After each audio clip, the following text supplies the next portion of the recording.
Hello बच्चों, तो क्या हाल चाल है? बढ़िया है, सब ठीक ठाक। इस सेशन में हम देखते हैं ग्रेविटेशनल फील्ड और ग्रेविटेशनल फील्ड स्ट्रेंथ क्या होती है। नेक्स्ट सेशन में हम देखेंगे ग्रेविटेशनल पोटेंशियल और gravitational field space around mass या system of masses in which test mass experience force is called gravitational field. अगर कोई मास है तो जैसे सेकेंड ईयर में आप जाएंगे तो ग्रेविटेशनल चैप्टर और इलेक्ट्रोस्टैटिक्स चैप्टर में काफ़ी सिमिलरिटी है। जैसे कोई चार्ज अपने चारों ओर इलेक्ट्रिक फील्ड क्रिएट करता है, सिमिलरली कोई मास जो है हमारे पास है वो भी अपने चारों ओर ग्रेविटेशनल फील्ड क्रिएट करता है। अब इसमें एक छोटा मास टेस्ट मास ले ले तो ये टेस्ट मास फोर्स एक्सपीरियंस करता है और इस मास के चारों ओर का स्पेस जिसमें टेस्ट मास फोर्स एक्सपीरियंस करता है वो कहलाता है ग्रेविटेशनल फील्ड। ये हमारा ग्रेविटेशनल, ये जरूरी नहीं है कि एक ही मास हो, सिस्टम ऑफ मासेज हो सकते हैं, बहुत सारे मास हो सकते हैं जो अपने चारों ओर फील्ड क्रिएट करते हैं। उसमें टेस्ट मास जो होता है फोर्स एक्सपीरियंस करता है और टेस्ट मास बहुत छोटा होता है और इतना छोटा होता है कि ये खुद फील्ड क्रिएट नहीं करता है। अगर ये भी फील्ड क्रिएट करने लगे तो फिर इस फील्ड को इफेक्ट करेगा। तो ये इतना छोटा होता है, इसको लिमिट m टेंड्स टू 0, यानी ये अप्रोच करे, जीरो ना हो लेकिन 0 को अप्रोच करे तो ये टेस्ट मास कहलाता है और ये टेस्ट मास ग्रेविटेशनल फील्ड में फोर्स एक्सपीरियंस करता है। और gravitational field two physical quantity से रिप्रेजेंट किया है। जैसे चार्ज ने इलेक्ट्रिक फील्ड को क्रिएट किया तो इलेक्ट्रिक फील्ड को दो फिजिकल क्वांटिटी से रिप्रेजेंट किया जाता है। एक हमारी फिजिकल क्वांटिटी जो होती है वो कहलाती है इलेक्ट्रिक फील्ड इंटेंसिटी या इलेक्ट्रिक फील्ड स्ट्रेंथ और दूसरा जो होता है वो इलेक्ट्रिक पोटेंशियल कहलाता है। तो सिमिलरली इस केस में भी हमारे पास दो फिजिकल क्वांटिटी हैं जो ग्रेविटेशनल फील्ड को रिप्रेजेंट करेंगे और वो फिजिकल क्वांटिटी है, first physical quantity gravitational field strength या intensity of gravitational field. Intensity का मतलब आप कि उसकी इंटेंसिटी तीव्रता कितनी है। अगर मास है यहाँ पे तो इस जगह पर कोई मास है तो अब ऐसे आप चलेंगे तो जैसे जैसे दूर जाएंगे इसकी इंटेंसिटी क्या होगी, कम होती जाएगी।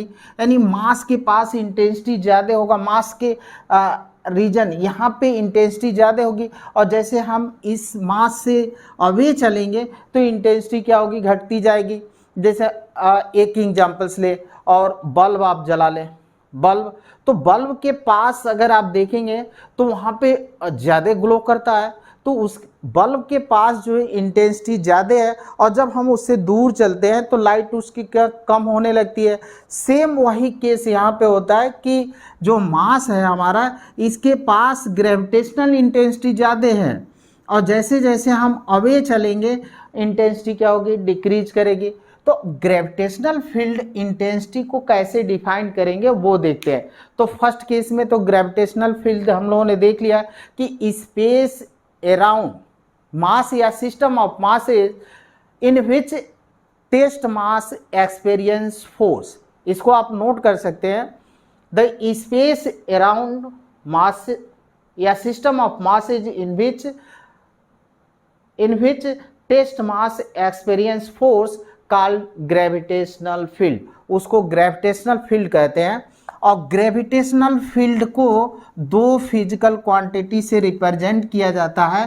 पहला फिजिकल क्वांटिटी है हमारा ग्रेविटेशनल फील्ड स्ट्रेंथ या इसी को बोलते हैं gravitational field intensity, intensity of gravitational field. और दूसरा होता है gravitational potential. Gravitational field intensity या gravitational field strength is vector quantity. Vector quantity है, ये हमारा वेक्टर है। और दूसरा जो होगा ग्रेविटेशनल पोटेंशियल, तो ग्रेविटेशनल पोटेंशियल जब होगा वो होगा स्केलर पोटेंशियल। ग्रेविटेशनल पोटेंशियल ये स्केलर क्वांटिटी है और ये जो है vector. Gravitational field strength is vector quantity. और ये कहें कि ग्रेविटेशनल फील्ड को दो फिजिकल क्वांटिटी से रिप्रेजेंट किया जाता है। पहला हमारा ग्रेविटेशनल फील्ड स्ट्रेंथ और दूसरा ग्रेविटेशनल पोटेंशियल। ग्रेविटेशनल पोटेंशियल को हम नेक्स्ट लेक्चर में देखेंगे। अभी हम देखते हैं ग्रेविटेशनल फील्ड इंटेंसिटी क्या होती है। तो डिफाइन कैसे करते हैं इसको, फोर्स पर यूनिट मास, फोर्स पर यूनिट मास, टेस्ट मास है, is defined as gravitational field intensity. यानी ये कहें in gravitational field unit test mass experience force is known as gravitational field intensity. इसको बोलेंगे ग्रेविटेशनल फील्ड इंटेंसिटी। अब इसकी अगर यूनिट की बात करें तो यूनिट कितना हो सकता है, यूनिट आप देखें ये है फोर्स तो न्यूटन और ये होगा केजी। और याद होगा आपको कि जी एक्चुअल में एसिलेशन ड्यू टू ग्रेविटी है और एसिलेशन क्या होता है, फोर्स अपॉन मास। तो ग्रेविटेशनल ये कहें कि एसिलेशन ड्यू टू ग्रेविटी है, वो भी क्या होगा, force upon mass. For earth के केस में जो हमारी ग्रेविटेशनल फील्ड इंटेंसिटी है और ये है acceleration due to gravity same है फॉर अर्थ के केस में। अगर दूसरे केस में चलेंगे तो डिफरेंट आएगा, बट अर्थ के केस में ये ग्रेविटेशनल फील्ड स्ट्रेंथ और acceleration due to gravity same quantity है, कोई डिफरेंट नहीं है। तो याद होगा आपको कि हम लोगों ने लेक्चर 3 में वेरिएशन ऑफ जी पढ़ा था। तो वेरिएशन ऑफ जी में क्या था, जिस तरह से हमारा जी वेरी कर रहा था उसी तरह से ये ग्रेविटेशनल फील्ड स्ट्रेंथ भी वेरी करेगा फॉर अर्थ के केस में। तो अर्थ के केस में यहाँ पे अगर हम अर्थ ले लें और ये हमारा इस तरह से, अब ये किस तरह से वेरी करता था, सेंटर से सरफेस तक आने में ये ग्रेविटेशनल जी हमारा इंक्रीज करता था और देन इस तरफ डिक्रीज करता था। यानी आर ये ले लें और ये ग्रेविटेशनल फील्ड इंटेंसिटी, तो दोनों का वेरिएशन, जी का वेरिएशन और ई का वेरिएशन सेम होगा फॉर अर्थ के लिए। अर्थ में कोई चेंजिंग नहीं आएगी।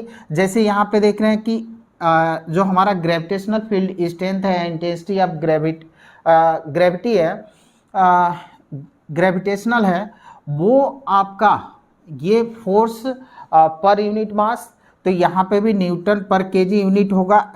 Acylation due to gravity force पर यूनिट मास, यहाँ पे भी कह लें तो जो यूनिट होगी सेम होगी। मतलब अर्थ के केस में gravitational field strength and acceleration due to gravity same होगा, कोई अंतर नहीं होगा। अब हमारे पास एक क्वांटिटी है कि हम फील्ड को कैलकुलेट कैसे करेंगे। तो पहले हम लेते हैं पॉइंट मास के लिए। तो gravitational field strength for point mass, तो पॉइंट मास की कंडीशन में हम यहाँ पे कैलकुलेट करते हैं।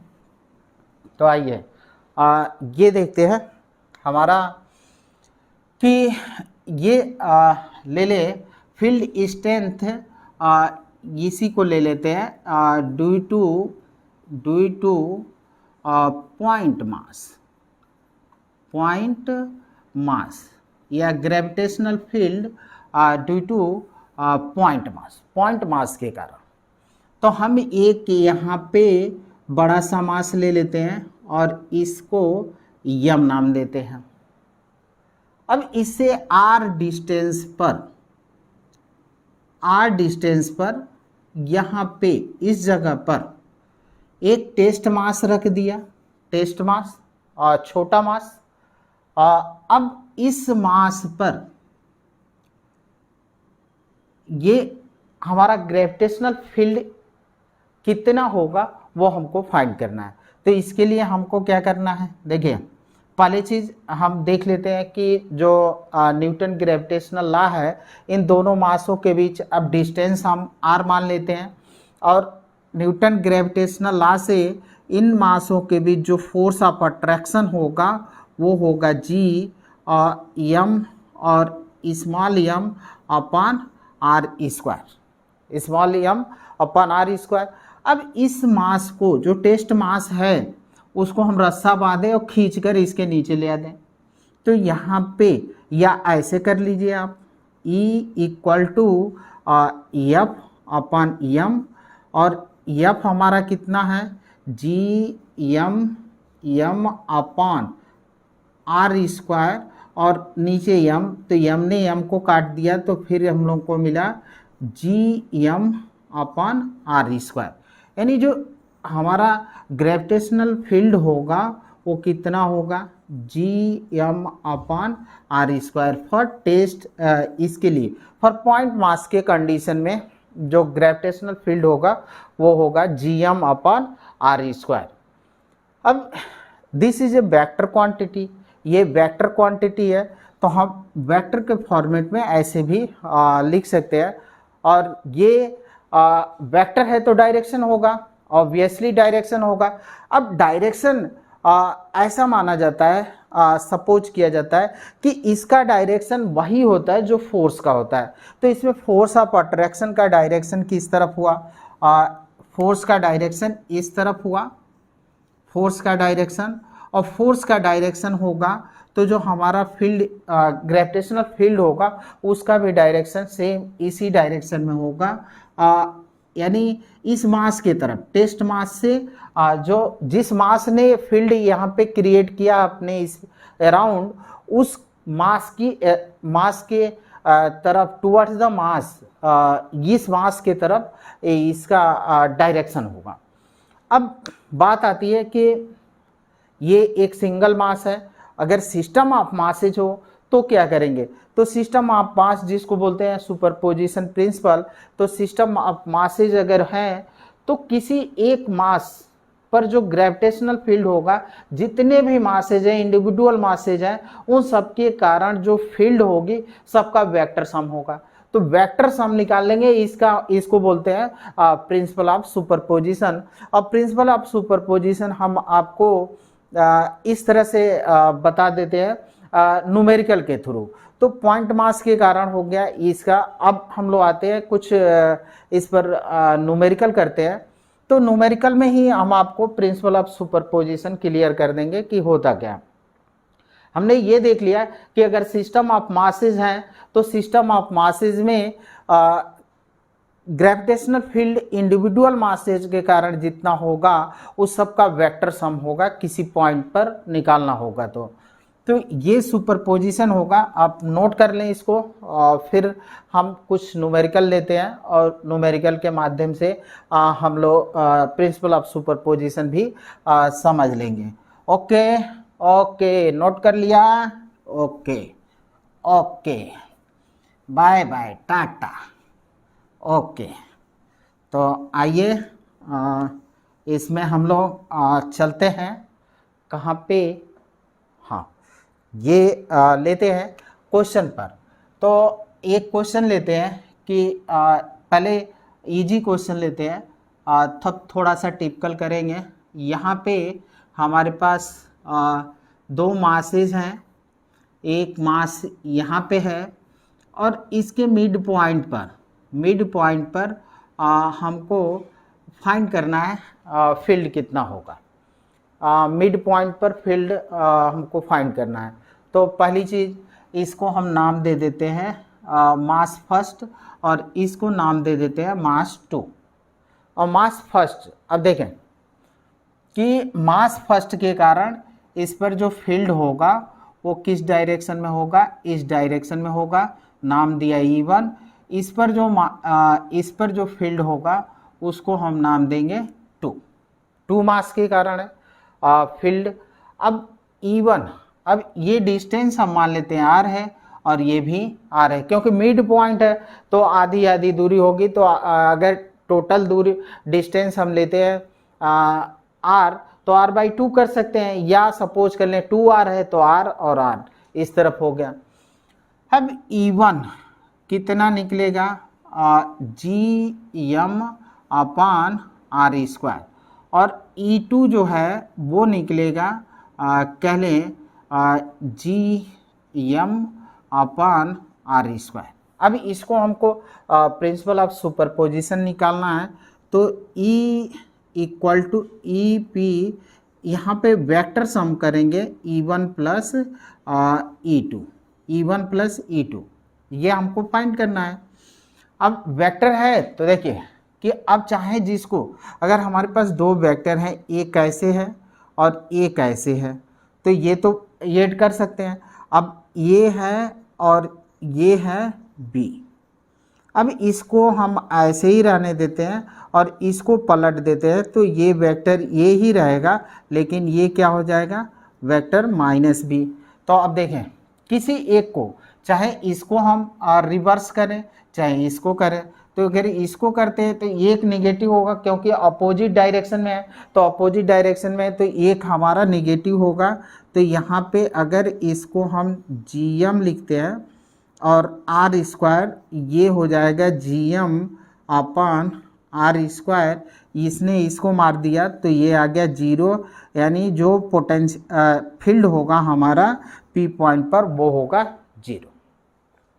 एक सिंपल क्वेश्चन था, एक क्वेश्चन और लेते हैं, और ये क्वेश्चन है हमारा कुछ इस तरह से, ये कह लें कि हमारे पास एक इक्विलेटरल ट्रायंगल है और एक मास यहाँ पे रखा गया है और एक मास यहाँ पे रखा गया है, तो हमको इस पॉइंट पर फील्ड बताना है कि कितना होगा। तो इस पॉइंट पर फील्ड फाइंड करने फर्स्ट मास के कारण कितना है E1 और सेकेंड मास के कारण E2 इस जगह पे। अब ये साइड को दे देते हैं, ये साइड और ये। अब हमको एक चीज़ ये करना है कि E1 इस डायरेक्शन में, E2 इस डायरेक्शन में है, तो हमको E1 और E2 का कंपोनेंट लेना होगा। अब इसी पॉइंट को, P पॉइंट को हम यहाँ पे अलग कर देते हैं इस जगह पर। ये E1 है हमारा और ये जो है E2 है, E2। अब इसमें देखें तो 60 डिग्री का एंगल ये बन रहा है, 60 डिग्री का एंगल ये बना, 60 का ये, तो 30 डिग्री ये होगा और 30 डिग्री ये होगा, 30 डिग्री। तो इस तरह से इसमें 30 डिग्री और ये है 30 डिग्री। E1 का कंपोनेंट बेस पर कितना होगा, E1 और cos 30 डिग्री। E2 का इसी डायरेक्शन में होगा, E2 और cos 30 डिग्री। इस पर अगर चले तो E2 sin 30 डिग्री, और यहाँ पे देखें तो E1 sin 30 डिग्री। ये और ये इक्वल एंड अपोजिट है, क्योंकि E1 और E2 तो इक्वल आएंगे। अगर E1 को हम कैलकुलेट करते हैं तो ये हमको मिलेगा GM/R², ये स्क्वायर, और E2 जो होगा वो हमारा होगा GM/A²। ये दो क्वांटिटी हैं हमारे, ये फर्स्ट और ये सेकेंड। अब ये हमारे मिल गए E1 E2। अब दोनों तो सेम दिख रहे हैं, तो सेम देख रहे हैं तो ये एक दूसरे को क्या करेंगे, कैंसिल कर देंगे, और ये सेम डायरेक्शन में होने के कारण ऐड हो जाएंगे। तो नेट जो फील्ड होगा P पर वो कितना होगा, E1 cos 30 डिग्री और प्लस E2 cos 30 डिग्री। और E1 E2 इक्वल है तो हम इसको लिख सकते हैं 2E1 cos 30 डिग्री। अब यहाँ से E1 की वैल्यू रख दें, तो E1 की वैल्यू GM अपॉन ए स्क्वायर, तो GM अपॉन ए स्क्वायर, और cos 30 की वैल्यू होती है √3/2। 2 ने 2 को कैंसिल किया तो रिजल्ट जो होगा 3GM अपॉन ए स्क्वायर। ये हमारा फील्ड होगा P पॉइंट पर ये फील्ड निकलेगा।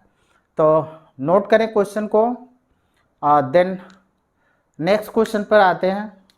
चलिए नोट कर ले, नोट कर लिया? ओके ओके, तो आइए नेक्स्ट क्वेश्चन पर आते हैं।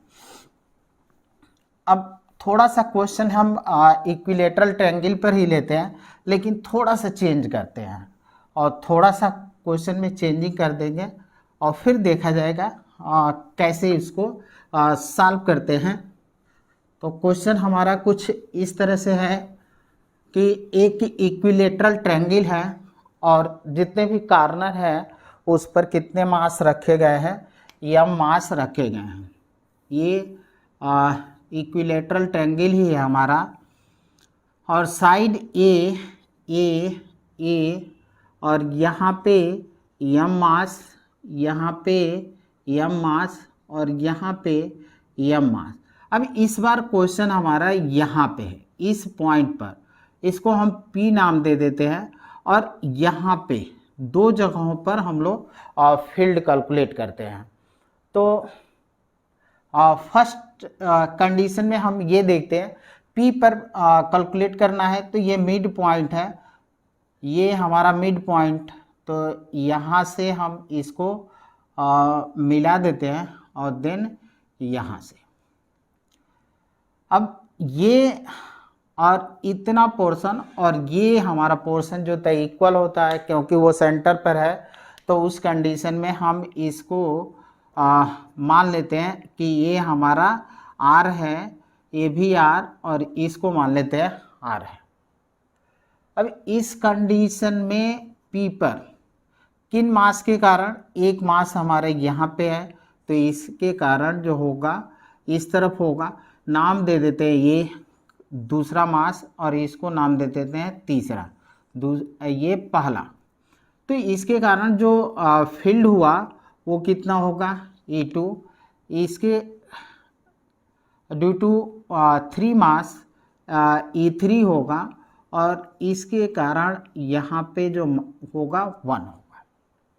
अब अगर सबकी वैल्यू हम कैलकुलेट करें तो E1 इक्वल आएगा E2 के, और ये आएगा E3, और तीनों इक्वल होंगे GM/R स्क्वायर। ये हमको मिलेगा GM/R स्क्वायर। अब इस पॉइंट पर जो फील्ड हमारा है वो हमको देखना है कि कैंसिल हो रहा है कि नहीं हो रहा है। एक्चुअल में फील्ड यहाँ पे जो होता है वो 0 ही होता है, फील्ड हमारा जो है वो 0 होगा। अब कैसे होगा, ये गलत बन गया।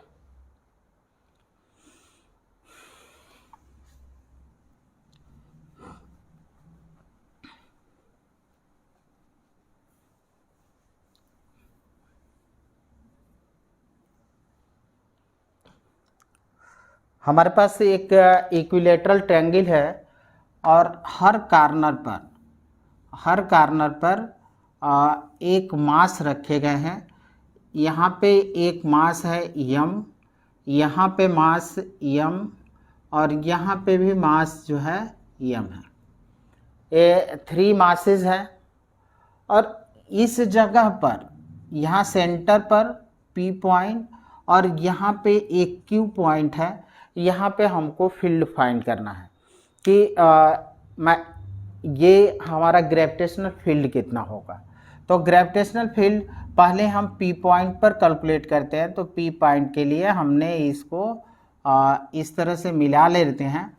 अब ये देखें कि जो डिस्टेंस होगा ये मिड पॉइंट है, तो यहाँ से अगर आर इसको सपोज कर लेते हैं, ये साइड जो दे रखा है ये दे रखा है, और इसको भी आर ले लेते हैं, इसको भी हम आर ले लेते हैं, तो ये हमारे साइड हो गए, और इसको हम आर मान लेते हैं क्योंकि ये मिड पॉइंट है तो तीनों जगहों से इक्वल होगा। अब इस मास इसको हम 1 दे देते हैं, मास 1 है, ये मास 2 और ये मास 3 है। तो इस मास के कारण यहाँ पे जो फील्ड होगा उसका डायरेक्शन इस तरफ होगा, इसको हम नाम दे देते हैं 2। इस मास के कारण जो फील्ड होगा उसका डायरेक्शन यहाँ पे होगा E3, और इस मास के कारण यहाँ पे जो फील्ड होगा उसका डायरेक्शन ये जो है मास यहाँ पे है तो इसका डायरेक्शन इधर होगा, ये ऐसे, और ये हम 1 नाम दे देते हैं इसको 1, ये डायरेक्शन है इसके। अब यहाँ पे अगर देखें तो इसको हम क्या करते हैं, अलग कर देते हैं, और इस जगह पर ये हमारा P पॉइंट हो गया, एक फील्ड इधर, एक फील्ड इधर, और एक फील्ड जो है इस साइड में है। एक्चुअल में यहाँ पे जो फील्ड होती है वो 0 होती है। अब कैसे 0 होगा वो हम लोग को देखना है। तो पहली चीज़ फर्स्ट ऑफ ऑल यहाँ पे देखें कि ये बीच से गया है तो ये 30 डिग्री होगा, और ये भी 30 डिग्री का होगा, 30 डिग्री। तो 30 30 और 180 से हम सब्ट्रैक्ट करेंगे तो ये होगा 120, यानी यहाँ पे जो एंगल बन रहा है वो कितने का बन रहा है, 120 का बन रहा है, 120 का। इस तरफ जो फील्ड है वो E1, इस तरफ फील्ड है E2, और इस तरफ जो फील्ड है E3। अब यहाँ से अगर कट कर दें तो ये चीज़ हुआ। अब E2 यहाँ से सबको हम फाइंड कर लेते हैं। E1 को फाइंड किया तो GM/R², E2 को फाइंड करेंगे तो ये भी मिलेगा GM/R², और E3 को फाइंड करेंगे तो ये भी हमको क्या मिलेगा, GM/R²। ये सब के सब इक्वल है क्योंकि ये डिस्टेंस R मान लिए हैं, ये भी R और ये भी R, तो GM/R², GM/R², GM/R², ये हमारे पास फील्ड होगा। अब देखें E1, E2, E3 सब के सब इक्वल है। अब E1 को अगर फाइंड यहाँ पे ये देखें तो E2 का कंपोनेंट इस तरफ ये 60 का होगा, ये भी 60 का होगा, तो इस तरफ E2 और cos 60, E3 का लेंगे तो इस तरफ E3 और ये होगा cos 60 का, ये cos 60 cos 60, और इधर देखें तो E3 sin 60 होगा, और इधर जो होगा E3 E2 कौन सा है, sin 60। अब ये और ये इक्वल हैं तो कैंसिल कर दिए। E1 हमारा मिला है GM/R², अब ये इस डायरेक्शन में E2 और E3 के कंपोनेंट जो होते हैं दोनों ऐड हो जाएंगे अकॉर्डिंग टू सुपरपोजिशन। तो ये जो मिला वो E2 cos 60 plus E2 E3 cos 60। E2 और E3 इक्वल हैं तो हम इसको लिख सकते हैं E2 cos 60। E2 की वैल्यू कितनी है, 2 बार है तो इतना और इतना दोनों दो आ जाएगा, और 2 और GM/R² और cos 60 की वैल्यू 1/2, तो ये हमको मिलेगा GM/R²। GM/R² अपवर्ड भी है, GM/R² डाउनवर्ड भी है, तो एक अपवर्ड एक डाउनवर्ड, एक अपवर्ड एक डाउनवर्ड कैंसिल कर दिए, यानी ये और ये कैंसिल कर दिया, तो यहाँ पे जो फील्ड होगा वो कितना होगा, 0, फील्ड 0 होगा। अब हमको इस जगह पे फाइंड करना है, तो इस जगह पर फाइंड करने के लिए फिर हम क्या करते हैं, यहाँ पे और इस जगह पर 2 मासेज हैं हमारे, यहाँ इस जगह पर फाइंड करना है, यहाँ पे Q होगा, ये मिड पॉइंट है तो साइड कितना है, यम मास और यम मास, ये दूसरा मास है और ये थर्ड मास है, और ये होगा a/2, ये भी हो जाएगा a/2, और यहाँ पे हमारा तीसरा मास है, सॉरी ये मिला दिया। हाँ ठीक, चलिए तो अब आप ये देखें कि इस जगह पर हमको फाइंड करना है। तो यहाँ पे एक मास यम है, तो एक फील्ड किधर होगा, एक फील्ड जो होगा वो इस तरफ होगा, एक फील्ड जो होगी वो इस तरफ, और एक फील्ड जो होगी वो इस तरफ। तीन फील्ड बन रहा है। एक फील्ड हमारी इधर, दूसरी फील्ड इधर, और तीसरी फील्ड इधर। ये वन मास है तो इस तरफ की फील्ड को E1, इधर की फील्ड को E3, और इधर का जो फील्ड है उसको हम नाम दे देते हैं E2। अब आप देखें E2 और E3 इक्वल एंड अपोजिट है, तो एक दूसरे को क्या करेंगे, कैंसिल कर देंगे। अब हमारे पास बच गया E1। तो E1, ये E1 है, हमको चाहिए ये वाली डिस्टेंस, ये कितनी डिस्टेंस है। तो आप देखें ये a/2 और ये है, तो दो तरीके हैं, या तो हम कंपोनेंट लेकर कर सकते हैं, ये 60 डिग्री हो गया, तो कंपोनेंट अगर लेते हैं तब भी हम निकाल सकते हैं, और अदरवाइज बिना कंपोनेंट के भी निकाल सकते हैं। यहाँ पे लगा दें पाइथागोरस थ्योरम, तो ये है और ये है, हमको इसको फाइंड करना है। अगर इसको हम नाम दे देते हैं ये, तो AQ equal to under root हो जाएगा a² माइनस इस साइड का वर्ग, तो a² अपॉन 4 इधर आया तो √3/2 ये साइड मिल गया। तो जो E1 हमारा होगा, E1 वो कितना होगा, GM और √3/2 a का होल स्क्वायर, √3/2 a का होल स्क्वायर। √3/4 हुआ, 4 को हम ऊपर ले जाएंगे तो 4GM अपॉन √3 a का स्क्वायर, तो 3a², यानी electric field sorry very sorry, क्योंकि इलेक्ट्रिक फील्ड ज़्यादा आता है। जो ग्रेविटेशनल फील्ड हमारा होगा वो कौन सा होगा, E1 इक्वल टू इस पॉइंट पर जो फील्ड होगी 4/3 GM अपॉन a²। ये हो गया, आप नोट करें। तो फिर नेक्स्ट क्वेश्चन पर आते हैं। नेक्स्ट क्वेश्चन मिटाए, इरेज करें, ओके। तो ये क्वेश्चन था। अब एक क्वेश्चन बेहतर लेते हैं। अगर यही हमारा कह दें कि साइड हेक्सागन है, हेक्सागन के 6 कार्नर होते हैं। 6 कार्नर के बजाय हमारे जितने भी हैं वो 4 कार्नर है। एक हम ले लेते हैं हेक्सागन,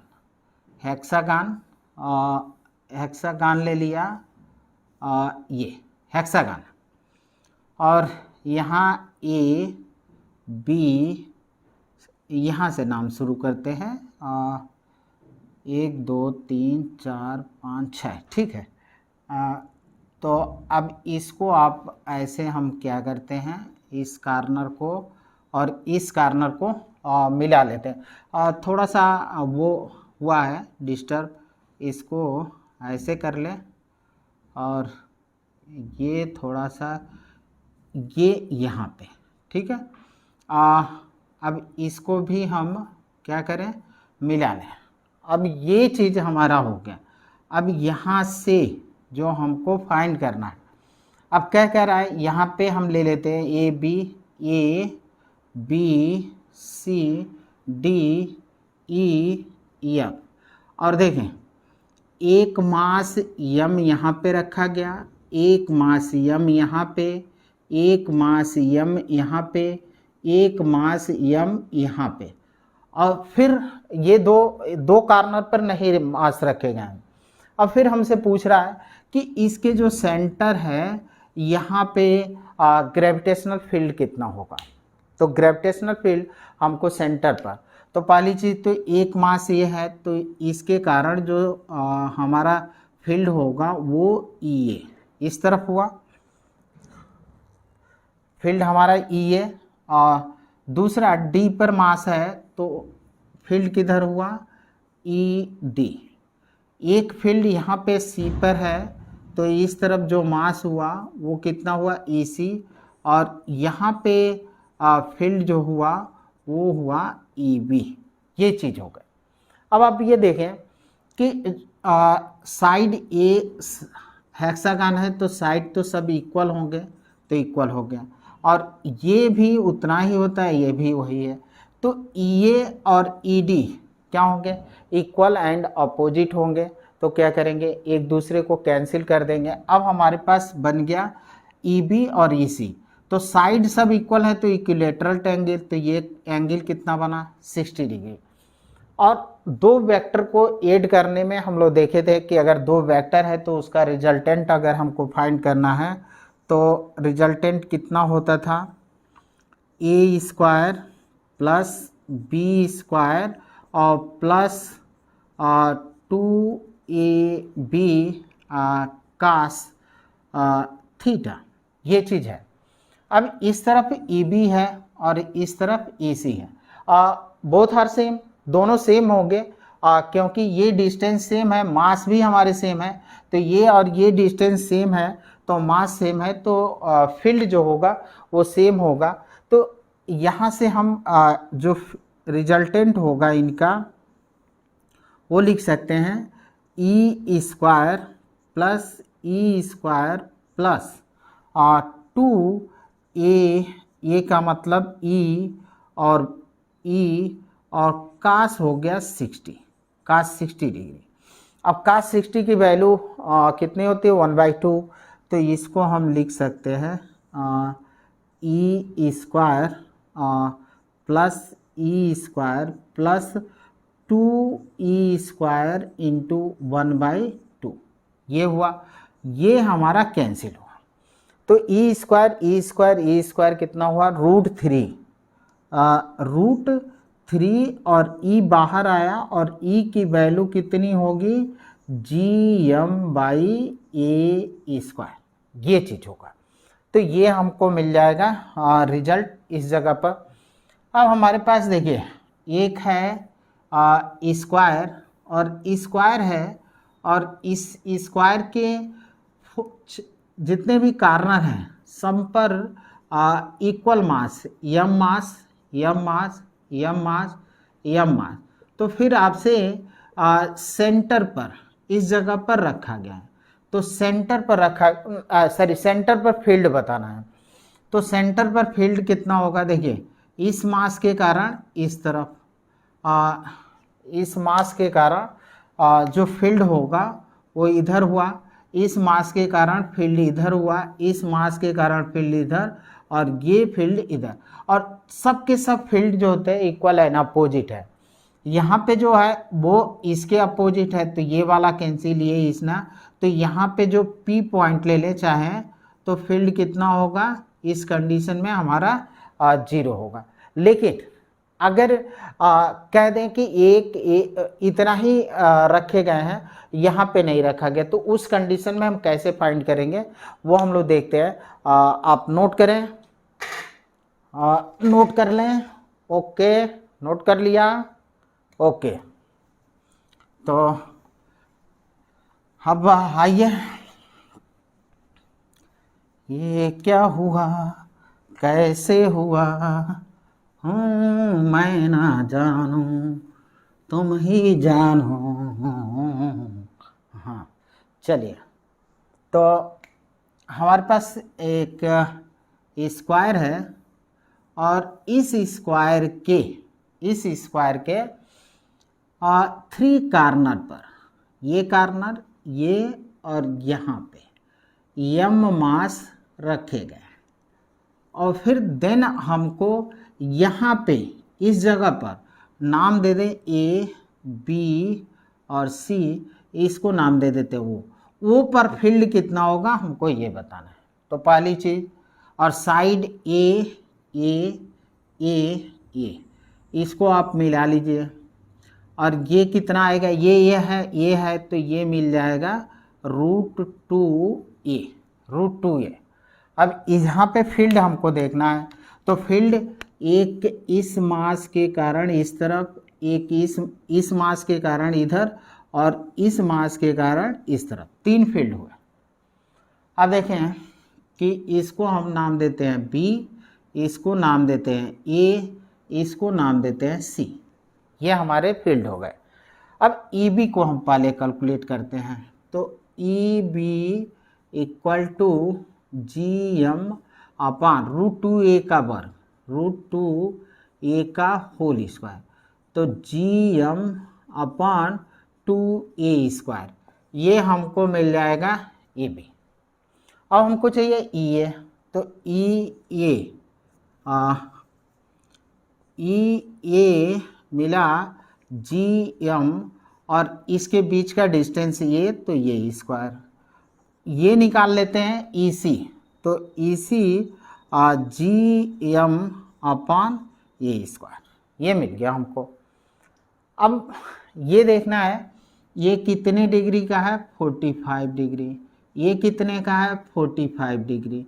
तो जो EA और EC के कंपोनेंट होंगे इस डायरेक्शन में, इसका कंपोनेंट इस डायरेक्शन में ऐसे है, इस डायरेक्शन में कौन सा कंपोनेंट होगा, कास, और इसका इस डायरेक्शन में कंपोनेंट कौन सा होगा, कास। ये हमारे कंपोनेंट होंगे और दोनों कंपोनेंट 8 हो जाएंगे। तो इस डायरेक्शन में इसका कंपोनेंट प्लस, और ये जो है हमारा खुद का, ये कितना है, देखिए ये GM अपान A² ये है। तो हम इस डायरेक्शन में एक इसका कंपोनेंट, एक इसका कंपोनेंट, एक इतना, 3 चीज़ें लेते हैं, तो जो रिजल्टेंट होगा वो कितना होगा, देखिए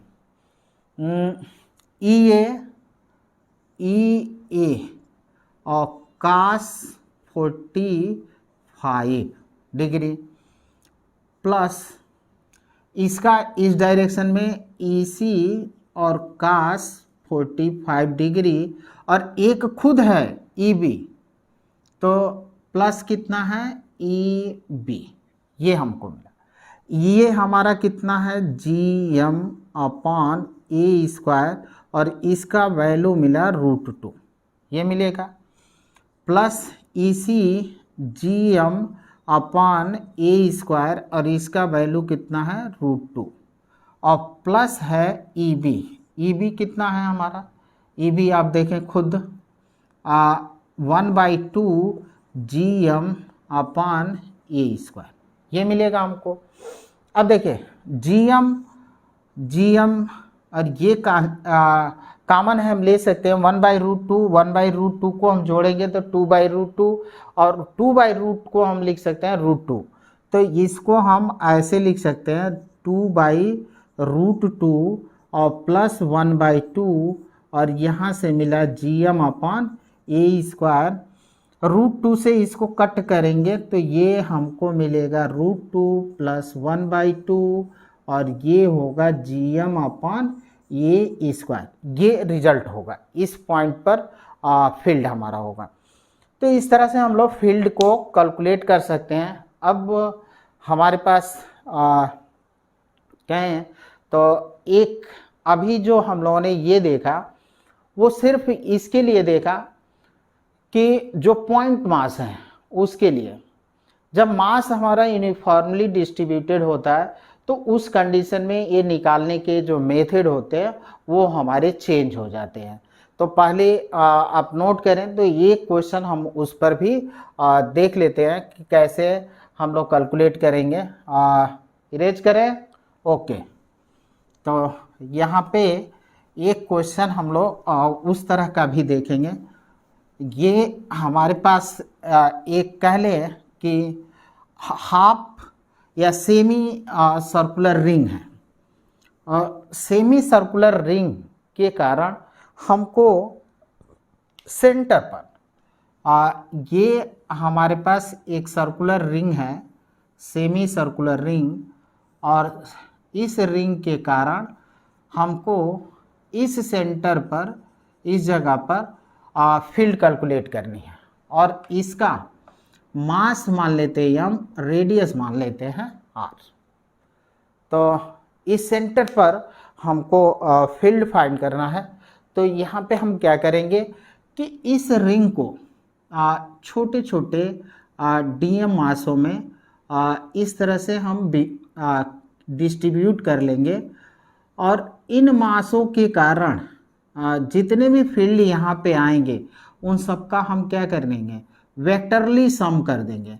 तो वेक्टरली सम करने से हमको जो फील्ड होगा वो रिजल्टेंट फील्ड मिल जाएगा। हम एक यहाँ पे छोटा सा डीएम मास लेते हैं इस जगह पर। ये हमारा थोड़ा और क्लियरिटी के लिए थोड़ी सी हम स्पेस बढ़ा कर लिखते हैं डीएम, ये हमने लिया। अब इसमें जो यहाँ से मान लेते हैं थीटा एंगल, तो इसको हम मान लेते हैं ये है डी थीटा है। अब जो फील्ड होगी फील्ड हमारी किस डायरेक्शन में, छोटे मास के कारण है तो फील्ड भी हमारी इस डायरेक्शन में होगी और उसको हम नाम देते हैं डी नाम देते हैं। अब इस फील्ड के देखिए, इस फील्ड के एक कंपोनेंट इस डायरेक्शन में होगा, एक कंपोनेंट एक कंपोनेंट इस डायरेक्शन में और एक इस तरह। तो इधर एक कंपोनेंट होगा और ये इस फील्ड का है तो कौन सा होगा, डी ई और cos theta, D cos theta. और इसको थोड़ा सा हम ऊपर लिखते हैं डी थीटा, और ये डी है इस डायरेक्शन में एक होगा और वो होगा डी ई साइन थीटा, यहाँ पे डी साइन थीटा। अब देखें कि अगर इसी के सिमेट्रिक हम इधर से एक ऐसे ले लेते हैं इस तरह से, सिमेट्रिक यहाँ पे ले लेते हैं इस जगह पर, और ये इस जगह पर सिमेट्रिक ले लेते हैं डीएम मास। तो इसका एक कंपोनेंट इस डायरेक्शन में होगा, ये डी थीटा है तो, और वो कौन सा होगा, डी ई कास थीटा। और एक कंपोनेंट जो होगा वो किधर होगा, एक तो इधर होगा, एक इधर होगा। यानी जो हमको कंपोनेंट लेना है वो कितना, डी साइन थीटा। और अब इनको वेक्टरली सम करना है, और सम करने का एक तरीका मैथ हमको देता है, वो है इंटीग्रेशन। तो हम इंटीग्रेशन के थ्रू भी इसको लगा सकते हैं। पहले हम डी ई फाइंड कर लें। तो डी ई जो हमको मिला वो कितना हुआ, डी ई जी और छोटे मास के कारण डी एम अपान ये आर स्क्वायर, तो है ये आर स्क्वायर ले लेंगे। और जो रिजल्टेंट हमको फील्ड मिली वो कितनी हो गई, इंटीग्रेशन डी ई और कितना है साइन थीटा, ये मिला। डी अभी लिमिट हम बता देंगे कितना लेना है। डी हमारा हो गया G D M upon R square और साइन थीटा।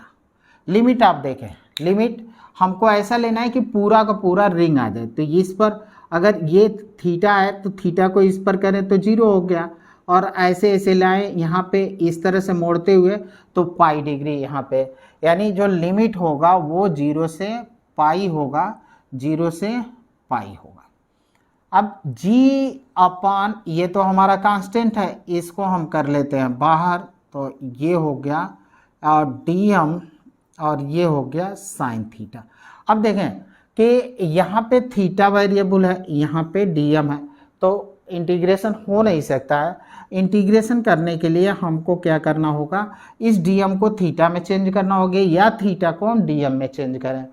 तो dm को ही थीटा में चेंज कर लेते हैं। अब ये जैसे कि यहाँ पे देखें कि इसका मास कितना है m, और इस मास में हम टोटल इसका लेंथ को डिवाइड कर दें तो हमको मिल जाएगा पाई are. Mass per unit length, mass per unit length, mass change हो सकता है but mass per unit length change नहीं होगा। तो ये मास पर यूनिट लेंथ हो गया। अब इस छोटे से भाग के लिए मास पर यूनिट लेंथ निकाल लेते हैं कितना होगा। तो इस छोटे के भाग का मास कितना है, dm, और इसको हमको फाइंड करना है कि ये कितना होगा। तो एंगल इक्वल टू होता है आर्क अपॉन रेडियस। तो आर्क हमारा ये छोटा भाग है और छोटे भाग का मान सपोज कर लेते हैं ये p है ये q है, तो P Q upon radius r, तो पी क्यू कितना मिला, r d थीटा। तो ये मिल जाएगा r d थीटा, r से r कैंसिल हुआ, dm इक्वल टू हमको मिलेगा m by pi D theta. अब यहाँ पे हम पुट कर देते हैं, तो इस जगह पर हम लें तो g बाई आर स्क्वायर और 0 से पाई ये मिल गया, और यहाँ पे dm की वैल्यू हमने लिया m बाई पाई, और डी थीटा को लास्ट में लिखेंगे साइन थीटा, और ये हो गया डी थीटा।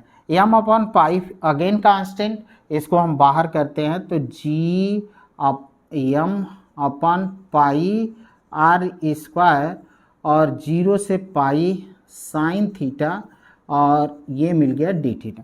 साइन थीटा का इंटीग्रेशन होता है माइनस कास थीटा। तो यहाँ से फिर हम यहाँ लिख लेते हैं इस जगह पर जी एम अपान कितना है पाई आर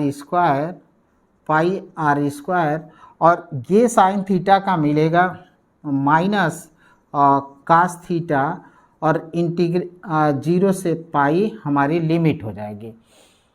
अब पहले हम क्या रखेंगे, G M upon pi R square और माइनस अपर लिमिट पाई, और अगेन माइनस होता है तो ऑलरेडी माइनस है तो प्लस हो जाएगा, और कास 0। इसकी कास पाई की वैल्यू होती है -1, तो -1 माइनस प्लस हो गया 1, और इसकी वैल्यू 1 1 1 2 हो जाएगा। तो 2 आगे ले लेते हैं, और ये होगा 2 GM upon pi R square. ये रिजल्ट होगा इस कंडीशन में। आई होप आप लोगों को समझ में आया होगा। धन्यवाद।